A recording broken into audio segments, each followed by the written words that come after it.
All right. So once again, thank you all for joining us today for the International Student Ambassadors Alumni Panel with the focus on navigating the U.S. job search.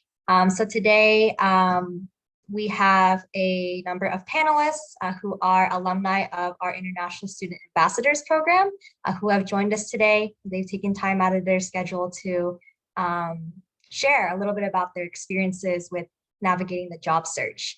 And this program was put together by the UCLA Dashew Center, but specifically by some of our current international student ambassadors on the Wellness and Development Committee. So that being said, I will go ahead and pass it over to our fellow students to introduce themselves and to start the program. So I'll go ahead and pass it to Jerome to get us started. Thank you, Natalie. And hi, everyone. My name is Jerome. I use they and she pronouns. I'm one of the current international student ambassador who helped put this together, and we're all in the Wellness and Development Committee. I am the ambassador of China, and Zak and Veronica here are also from our team. If you want to quickly introduce yourself or wave your hand. Hi guys, I'm Zak. I'm a fourth year aerospace engineering major, originally from the UK. Just want to say a quick welcome to both alumni and students. Awesome to have you here and look forward to hearing everyone's views.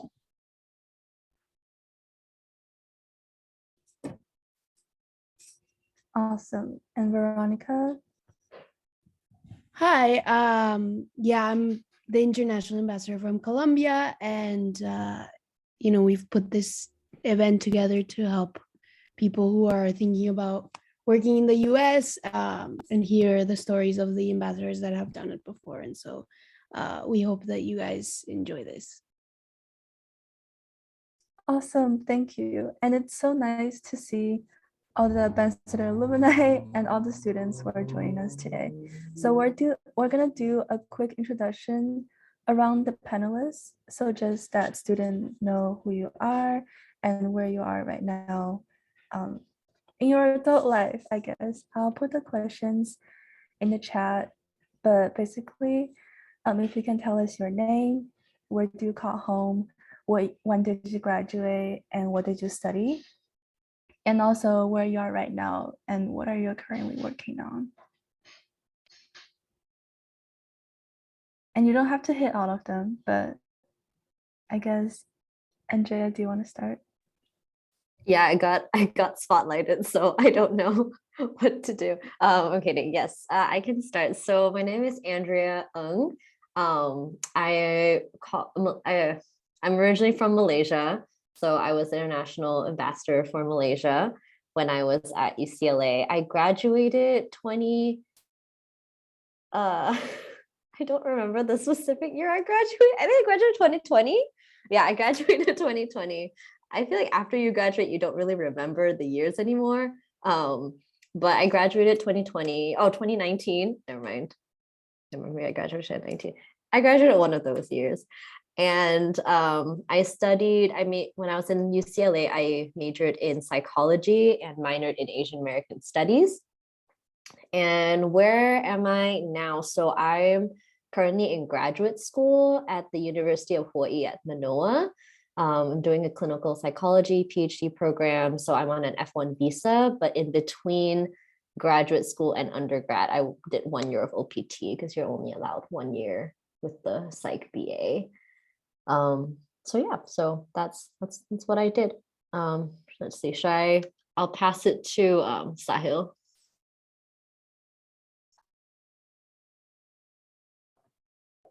Hey guys, my name is Sahil. I'm originally from Indonesia, so I was also the UCLA ambassador for Indonesia. I graduated last year, super fresh, so remember the good old days. So 2021, I studied civil engineering and graduated with civil engineering. I'm currently working in LA, so pretty close. I still live really close to UCLA. I like it that way. And I'm currently on OPT STEM extension. didn't get my H1B last year. Too bad. With that, I'll pass it to who wants to go first, guys?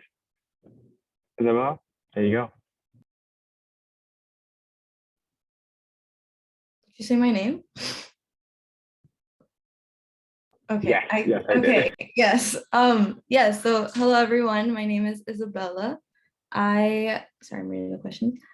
I'm from Venezuela and I graduated last year. I actually graduated in the summer. I studied political science and geography, environmental studies, and I minored in GIS. And I'm currently working as an environmental consultant in the Bay Area. And so yeah, I'm on OPT. I only have a year of OPT, but we'll make do. And oh yes, Jorge, would you like to go? Yeah, I'll go next. So yeah, my name's Jorge. I am from Costa Rica. I graduated last year as well in the summer. I studied economics and neuroscience at UCLA, and I'm currently working at a market research agency in LA, although the job is remote. And then, well, yeah, I'm on OPT and currently in the process of renewing it for the STEM OPT. But yeah, didn't get the H1B either. So yeah, I'll pass it on to Ada.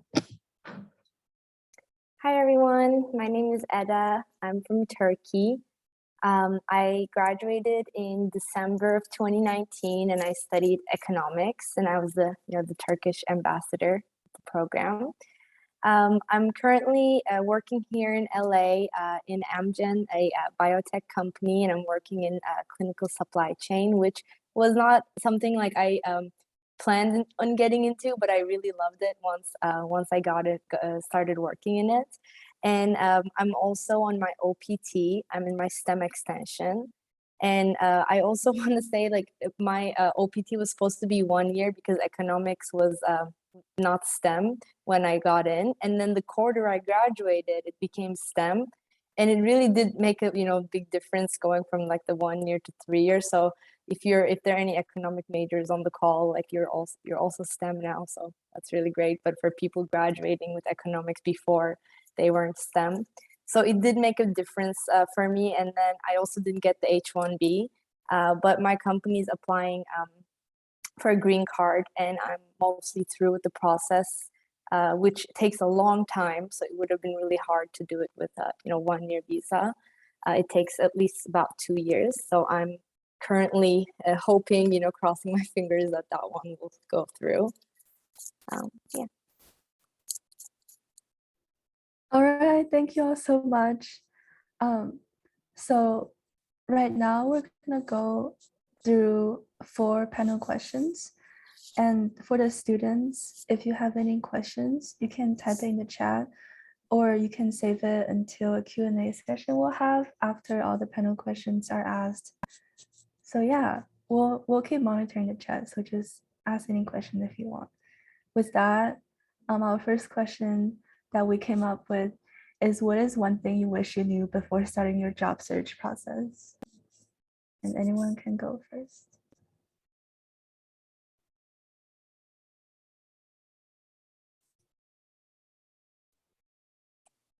Maybe I can start. I guess one thing is that it's gonna take a lot of applications. I didn't really know this and I was a little bit disappointed, while I started applying. I think I applied to over 100 jobs and I didn't, get so many interviews. And then some of the interviews, when they found out I was, international student, they were like, oh, wait, actually we don't sponsor. So just being, like knowing you have to be kind of resilient and you just have to keep trying until you find something. Like your first job is not your last job, so just keep searching, like maybe have like a wide net of things that you're applying at. Like don't be very specific when it's your first job, especially as an international student. But keep your faith up and like keep applying, and you'll find something, but also be ready for doing many applications. Kind of what I would tell myself.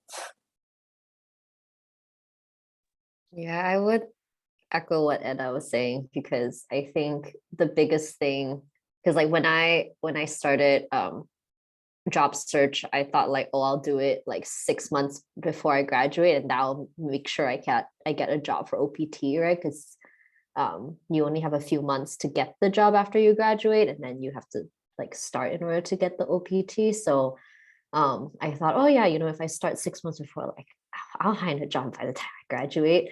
I did it. I had to still I was applying for like 6 months before I actually found a job, and I think I wasn't prepared for just how long it would take, and that it ended up working out, even though it was very, very stressful at the time. So just start early, but don't know that you're in it for the long haul. Like you're gonna be doing this for a while, unless you're really lucky, and that's like good for you. But yeah, I think that's something I wasn't prepared for. Oh, also, actually, I think I also wasn't prepared for how many people misunderstood the visa process, because OPT didn't necessarily require sponsorship, and I was looking for like 1-2 year jobs, so not long-term jobs. But a lot of people didn't really understand that like OPT doesn't necessarily require sponsorship unless you're looking to stay for a number of years. So that part was very important for me to tell interviewers. So like, no, you don't have to pay extra for me to be here for the 1-2 years.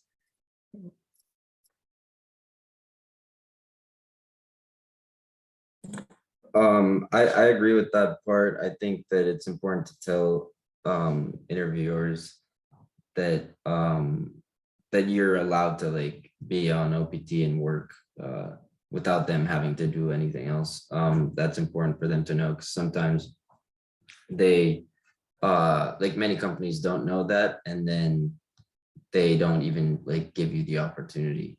So sometimes it's even better to kind of on the first like application that you fill out, it's sometimes even better to say that you're not an international student and then kind of work your way around it. Maybe that's some advice that the Dashew Center wouldn't give, but I would recommend that. Other than that, I think something I wasn't prepared was the fact that there's like many interviews in the process usually. So I don't know, originally I thought that it would be like an application and then like one interview or two, and then that would be it. But most jobs kind of like have a long process, so it'll be like 2 or 3 interviews maybe, and steps before that. So yeah, just kind of be prepared to be in the process for a kind of a long a few months, and don't be worried if that's the case.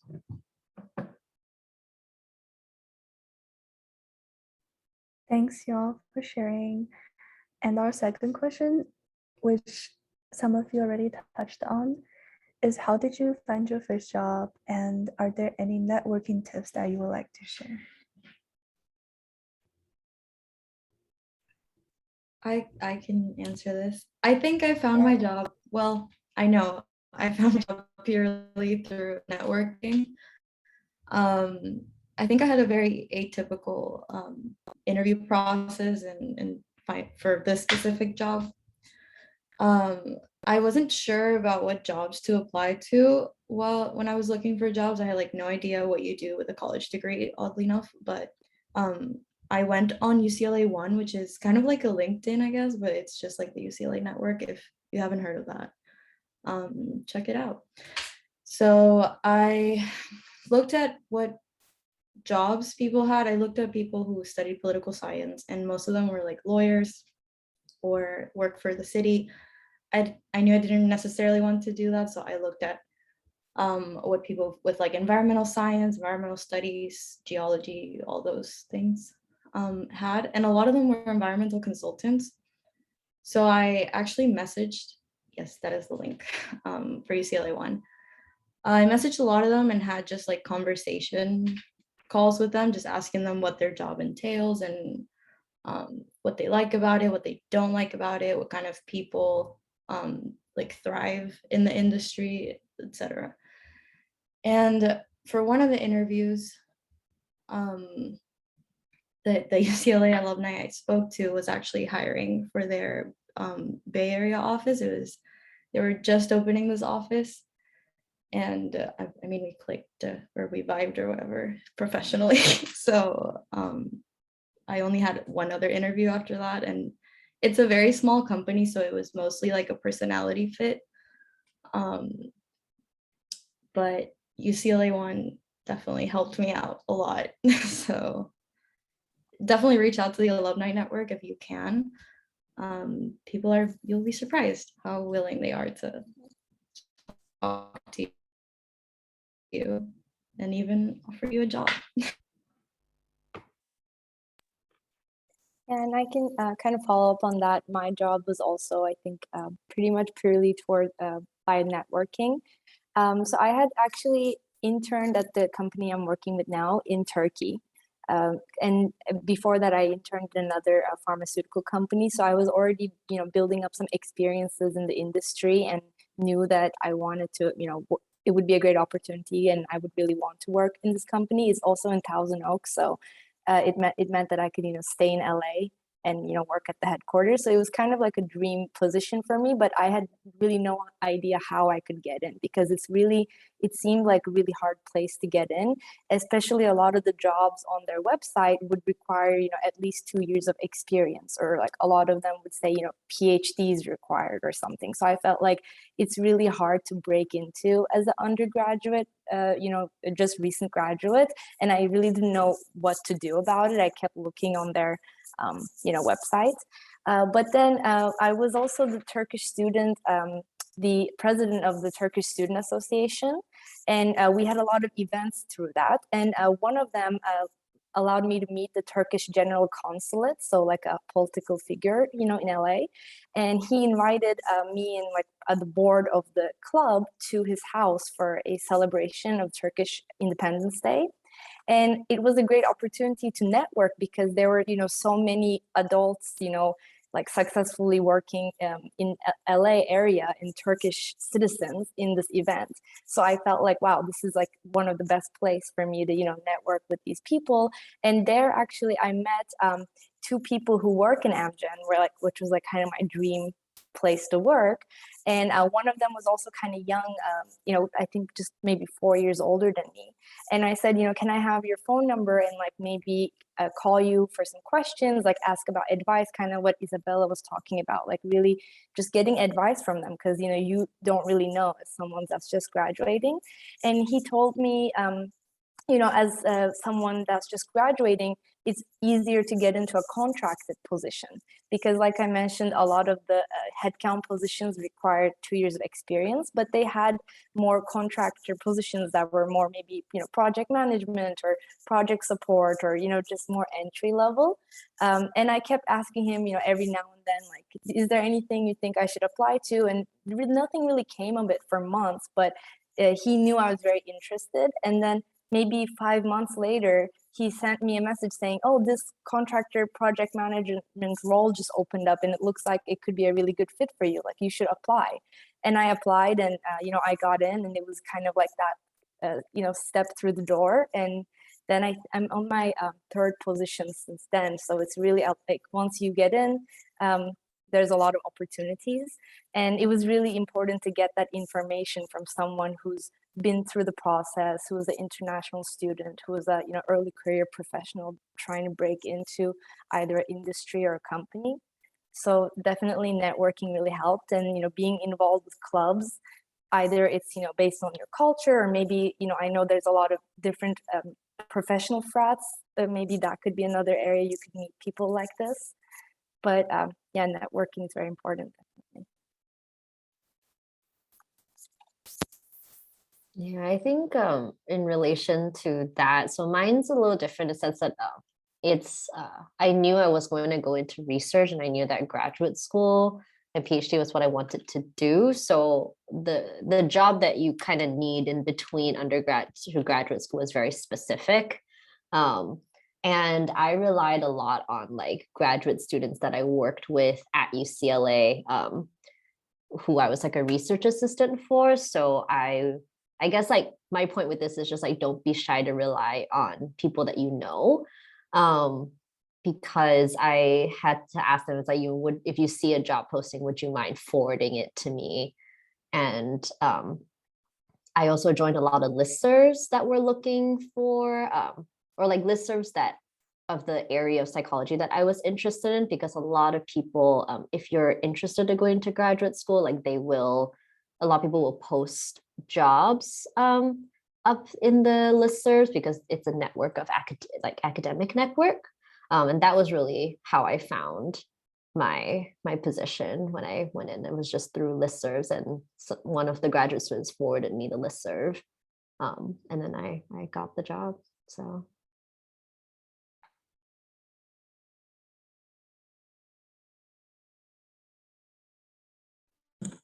I would say I have two kind of networking tips. The first one would be to kind of not be shy to cold email people. Like if you know about somebody that like you look up to, or that's in kind of your area and your field, and or professors or whoever it is, just like email them, show how passionate you are about whatever you're trying to do. And sometimes they do get back to you. That was the case for me. That's how kind of I got my first internship. I just emailed this professor who had this company, and I was really interested in working for him. And he actually got back to me and gave me an internship offer. So I think it's really important to kind of just put yourself out there. There's nothing to lose for emailing people like that. And there's a lot to gain. So that would be one tip. And then my second tip is, once you kind of have already made some connections, try to like keep in touch with them. I know it's like sometimes like, I don't know, life gets in the way and it's been a while and you haven't really touched base or like followed up with anybody. But even if it's like, I don't know, a year after you had an internship, and like it's still useful to kind of like connect with your old boss or your old colleague or whoever it is, and just kind of shoot them an email and say, and like talk about what's new, what's going on, and maybe meet for a call. They're always kind of open to helping you on the way and seeing you succeed. At least that's my experience with like past managers and so forth. So yeah, those would be my two tips. I'll make this super quick. So I agree with this about UCLA One. Is like super useful. That's how I got my first internship, and then I got my job through the UCLA career fair, the job career fair. And I remember there was like, I think there was like 40 of us in that call, and then I just kept following it up to my associate who's right there, and I kept following him up. I was like, hey, you know, I really had a good time talking to you, and after 3 emails, he was like, I will consider this guy. So, you know, you gotta keep trying. And yeah, like everyone said, you know, don't be shy to reach out to people. So UCLA One and the career fair, it works. Thank you all. Those are really great advice.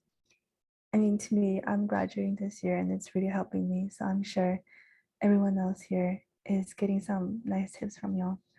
And moving on, our next question is, some of you also kind of touch on this because you're amazing. How did you talk about your experience as international student interviews? And do you have any advice on how international student can portray that experience as a strength?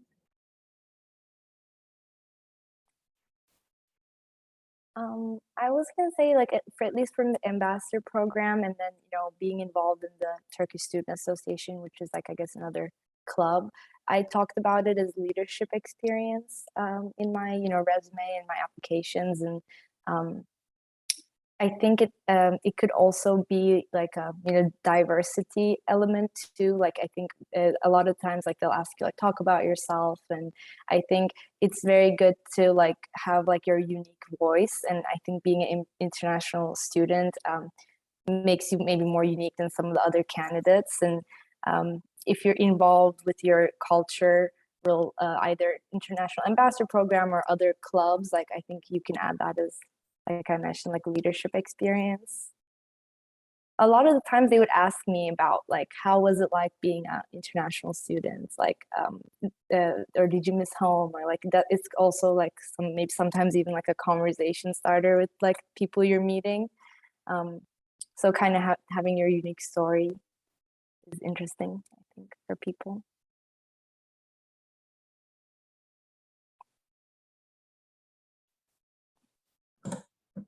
Yeah, I would add to that it's sometimes useful to kind of highlight the challenges that we face as international students, like not play the victim card, but I don't know, as international students, there's a bunch of like logistical things that we need to go through, and kind of like just showing people that you've done that and you've been successful at doing that can be useful. In my case, I was trying to do a double major, and then because I couldn't declare it, then I couldn't like because I was an international student, I needed the like CPT authorization to get an internship, but I couldn't declare the majors because I hadn't fulfilled like the paperwork yet. So I couldn't really do the CPT. So all sorts of like logistical constraints that happen because of being an international student. And just kind of like showing people that you've been able to overcome those challenges can go a long way in showing that you're like competent and capable. And it's been like a little bit of a difficult journey, but you've made it. So yeah, I think highlighting those things can be sometimes useful. Yeah, I agree with Jorge. I think the biggest thing is like detail oriented. Like look at the visa documents we have to fill out to get here. Like you make one mistake on a visa document, you don't get the visa. You make one mistake on anything, you don't get it. And like I think that is a big strength of international students. Like we're very good at reading through into policies, looking very thorough. And I think that's something that every job requires. So it's something that you do in your life, not just for work. I think that says a lot. For me, I work in I want to do clinical psychology. So being an international student was a big pro in and of itself. Like language is always a big pro if they don't already ask that of you. Language is a big pro. Learning how to work with people that come from different backgrounds is a big pro. And I think one way that I spun it for myself was because and this is not related to how I got my job, but how I got into graduate school, was because with graduate school, I feel like you typically apply all over the United States. That's how I ended up in Hawaii. But you apply all over the United States. And I think something that being an international student says is that you are willing to move and that you are excited for change. And so that's how I spun it. If people are like, well, with jobs that aren't where you're currently located, I think in the back of their mind, they're always wondering, like, are you actually going to move here with every single applicant? And as an international student, I think you can put it somewhere in your interview or something that you are someone that is very like excited for change. Like change is exciting for you. Like location is not something that will hold you back from a job. And I think that is a big pro that no one really thinks about. So that might be something you can weave into their subliminally or something. Yeah.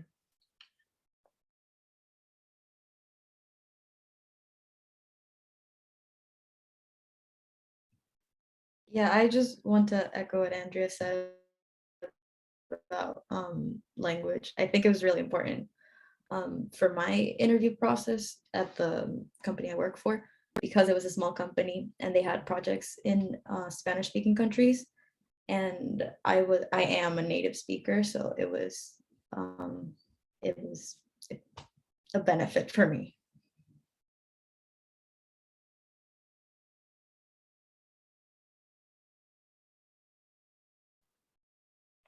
I can add on a little bit. So I feel like I guess I want to echo what Jorge said. You don't want to say it in a bad way, but you do want to talk about kind of the struggles you went through, like as an international student. So for example, for me, trying to get into a finance related job, it was really tough. And so I tried to do as much internships as possible and try to set myself apart and not, basically trying to echo that, look, like I'm an international student, I'm already starting in the back foot, that I need an OPT, that I need to be sponsored sometimes, depending on the company. And so I'm doing these extra things to kind of, set myself apart. So don't be afraid to kind of showcase that, I guess.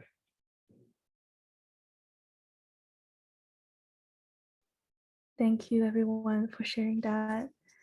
Now we just have one more question before we jump into our Q&A session. And I know a lot of students probably have questions for y'all, but just real quick, what can students do at UCLA during their senior year to prepare for the life after graduation? Andrea, do you want to go first? I think that question is very like field dependent. I feel like, I don't know, this is probably not the answer you all are looking for, but maybe I'll have something more to say afterwards. But I think the most important thing is to just really make time for your social life and make time for yourself. Like in a time where you are not sure where you're going to be in a year, it's really freaking scary. You literally don't know where you're going to be, right? And I think recognizing that and spending as much time as you can, even you might end up staying where you are, but you might not. And just, I think spending a lot of time taking care of yourself and like spending time with your friends or do things that you like was what was important for me when I had like a crisis and didn't know where I was going to end up. So I don't know if that's the answer you're looking for, but that was important for me. I would say like with COVID too, that really changed things. So I graduated in December of 2019, and I was a little bit sad of this graduating early because I was supposed to graduate in 2020, spring. So it was 2 quarters early, and I was like telling myself, well, I'm gonna miss out on some of that senior stuff with my friends, and I was a little sad. But then I thought, okay, I'm staying in LA, so even though I'll be working, I can still do those fun things with my friends. And just a couple months later, it was COVID, so a lot of stuff got canceled. And I think, like you said, a lot of people just really wanted to be with their friends and have those memories. And a lot of people end up moving, either you or maybe your friends. So it's really important to get those memories as much as you can, and hopefully we will keep getting better and not worse with COVID and lockdowns and seeing our friends. But one more thing I want to say about getting professionally ready. I think internships are very, very important. If not during the year, maybe the summer before could really help. So I didn't really do internships during while I was in school, but I did them every summer. And I also saw a lot of my international friends had a lot more internships than their my American friends. And I don't know, maybe that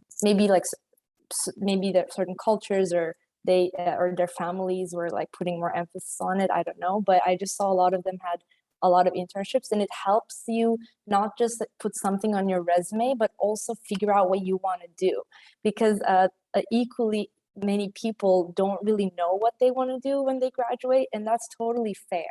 It's really hard. There's a million things you can do. So getting those experiences either in your summers or maybe during your senior year could really help you figure out what would make you happy, you know, what kind of area. And you know, like I also said, this your first job is not going to be your last job, but at least you can make a more wise decision about like what makes you happy, what's a good fit for you if you do have those experiences.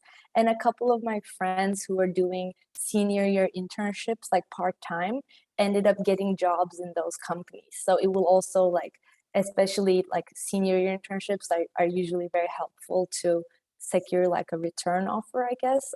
So that could help with the job. But even if it doesn't help with getting a job in that company, it could really help you, you know what areas you want to go into. I would also say using the Career Center, for some reason I hated the Career Center for like the first 3 years of my like college experience. I'm so sorry, Career Center, if there's anyone here from the Career Center. But the last year, and especially, so I graduated in the summer, but I took a class A-sesh and I wasn't taking a class in C-sesh, but it counts as the whole summer. So for a while, I was just like, everything I was doing was through my computer, and going to the Career Center online. I mean, I was there so many like days in a row. They have like interview practices, and I had so many people check my resume. I had so many people, again, my interview process was a little strange, or atypical, but I feel like the Career Center really gave me more confidence. I was not a fan of networking or the Career Center or anything that really gets you a job for the first like 3 years. And I felt like that. I feel like I was just for a month that I was at the Career Center. They really helped me. And I think somebody has to fact check me because I forget, but I think you still have access to the Career Center for a month or two after you graduate. So you'll still have access to those resources when you're more pressured to have a job or get a job. Yeah, and Handshake too, I believe. Oh, So yeah. a Handshake, I think I found my first job that I didn't actually end up going into, because then I got the job I work with this company, but I got that one through Handshake. And I think you have access to Handshake either forever or for like a decent amount of time after you graduate.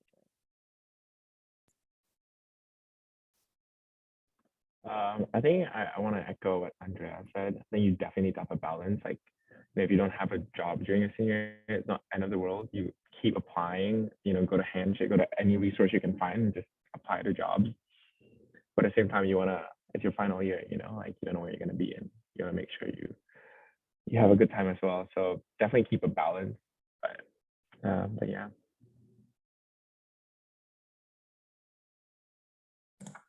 I think everybody's kind of said what I was going to talk about already, but something I want to add is that if you can, it's always useful to graduate 3 months later. So if you don't feel super prepared for life after graduation, try to graduate in the summer, and then you'll have 3 more months to get a job. And yeah, it'll just kind of delay the process, and you won't be as rushed to get a job. But yeah, that's only, I guess, if you have that possibility. Other than that, I think during your senior year, I mean, of course, things like internships and research opportunities, if that's kind of related to the field that you're trying to get into. Just, yeah, talking to professors, I think those things really go a long way. So yeah, I think that's by that point, in your senior year, that's kind of when internships and or research opportunities kind of really count at the end of your 4 years. All right. Thank you all for sharing. I hope you're feeling okay after talking for a long time, and I hope you know how helpful this is. So now we're going to open up for Q&As. Anyone in the chat, or if you want to unmute, just can ask your questions. We also have some questions we received from the chat that we can ask for you as well. But first of all, anyone wants to be brave and ask a question? I had a question about CPT. So I've asked Dashew, and they say that you have to enroll in an internship course. And I was just wondering if anyone's done that. If you enroll in an internship course for the summer, do you have to pay them for the units? Like, how does that work? It's really confusing. I think so, right? Because it's a class that you need to. I haven't done it, but I think in order to be enrolled in it, you would have to pay for it, right? Sorry, what was the question again? Well, I was asking about like the CPT process because Dashew doesn't really give you a straight answer. They just tell you that you have to be enrolled in an internship course. So I think that's either like $199 or $195 to be able to do the internship because you can only get CPT if you're enrolled in that course. But if anyone has done it, do you have to like pay them for the units? They don't really give you a straight answer about it. But it's like, do you have to like pay for it as a summer class to do an internship? Yeah, if it's in the summer, yes. If it's during the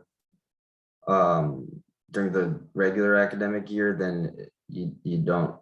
I don't think you have to pay extra. Okay, thank you. Correct me if I'm wrong. I might be wrong, but I don't recall having to pay extra for that course when I did it during the academic year. Yeah, but so the difference is, I think, is we have a fixed amount we pay for the academic year. So like during the academic year or regular quarter, if you take, 12 units or 16 units, like you don't really pay a difference. Whereas in the summer, you pay by the levels. So that's why during the regular quarters would technically be free if you're doing it on top of, like, let's say your 3 classes. Exactly. Yeah. Yeah, I know during regular quarters you don't have to because it'll just be added onto your class schedule. But I was wondering about during the summer. I think during the summer you have to pay for it. Yeah. Okay. I'm pretty sure. Yeah. All right. Thanks for the question. And we have another question through the chat. What are the resources that have helped you at UCLA?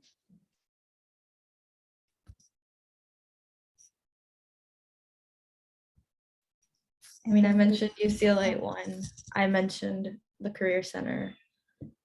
Those, once I was in the right mindset to start my job search, those were really, really helpful for landing my job.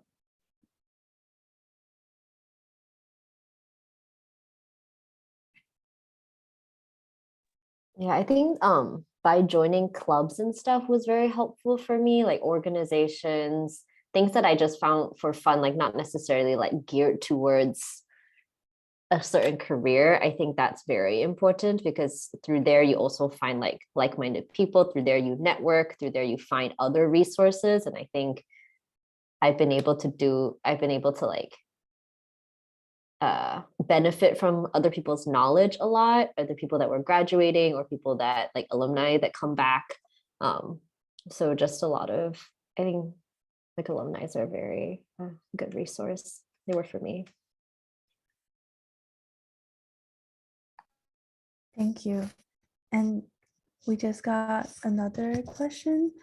What about scholarships and financial helps? Have you experienced any of those? I can speak on this one. I know there is scholarships for engineering students. It is very difficult to get. You can apply every year. And if you go to the engineering website, sorry, I don't know what your major is, but for anyone who's an engineer there,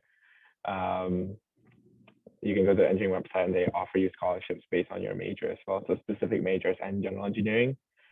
That's all I know of, but anyone else know any resources? Pitching? I don't know. I think this is where maybe the current ambassadors might be better, because I think when I was an ambassador, which is if I graduated in 2019, 3 years ago, but when we were ambassadors, I think there was a big initiative to try and find a lot of financial aid and like create this database for it. And I don't think we were very successful in terms of creating that database, but I don't know if it's a project that like was passed on or anything. I don't think we were very successful. Personally, the way I got financial aid was not really aid, but I worked, I at least had like 1 or 2 jobs at a time when I was at UCLA. So I think that was the way that I kind of survived financially. Yeah, I think the jobs are a really good opportunity because the on-campus jobs, you don't need to use a CPT. I think those are pretty much like the easiest things you can do. And sometimes they might be a little harder to get. When I first want to get a job, I realized like there's a lot of demand for those on-campus jobs. But if you look, like you can find one. I personally worked at parking and it was really great. Like you could do like your homework and stuff too, depending if it was like a not that busy shift and you were just sitting at the kiosk. So it was a really good way to kind of help pay for some of your expenses, even though it's not maybe enough like for your tuition, but it could maybe cover like your food expenses or other things, like help out. But like Andrea was saying, I don't think there were a lot that we discovered for international students that were available either for financial aid or merit based. Like they're pretty limited from my knowledge.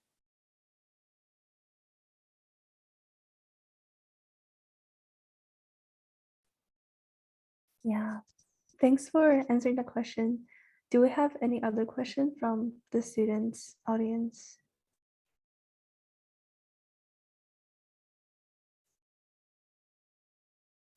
Last chance before we move on to wrap it up. All right. Okay, I think we're also approaching the 1 hour mark. So thank you so much, the 5 of you, for being here. I think personally, I can really take away the tips about networking and also just don't stress and working on your mental health during the senior year. And yeah, if y'all feel comfortable, you can share your contact information or anything, any links that you want to share to the student in the chat. Or if not right now, you can send it to us and we can compile it and send it to everyone who were here or who weren't able to make it as well. So yeah, thank you very much.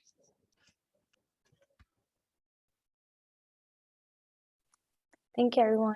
Thank you for having us. Yes, thank you for having us. Thanks for putting this together. Thank you. Thank you for Good luck to joining. everybody. All right, thank you all so much to our panelists for joining us today. Thank you to our current students, our audience members for also taking time out of your schedule to join us for this event. And of course, thank you to our current international student ambassadors and the Wellness and Development Committee in particular for organizing this event and putting it together. I think a lot of really good insights were shared today in this space. And, you know, I think it's also particularly relevant given the current timeline we're at, right? We're nearing the end of the academic year. I know some students who are graduating, they're starting or undergoing the job search currently, they're applying to OPT, and other current students as well, right? They're also navigating how to manage their financial situations too, while being students. So I think all the content that was shared today was very relevant, and I hope, you know, for the folks who attended and folks who are watching this can take something meaningful and beneficial away from this. So Thank you again for everyone for attending tonight, or wherever you're at, wherever your time zone is at. Thank you for joining us. We really appreciate it. And as always, feel free to reach out to us. You can email us at our programming email. It's intlprograms@saonet.ucla.edu. You can also check out our websites as well for our contact information and other relevant details. Thank you all so much. I'm going to stop the recording and hope you all have a great rest of your day. Thank you.